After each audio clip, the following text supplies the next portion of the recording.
Pertama,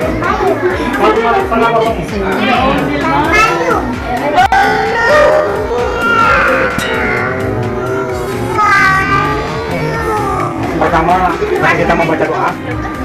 Ketika membaca doa nanti, kita mengirim laki-laki ke para almarhum keluarga kita yang sudah terdahulu.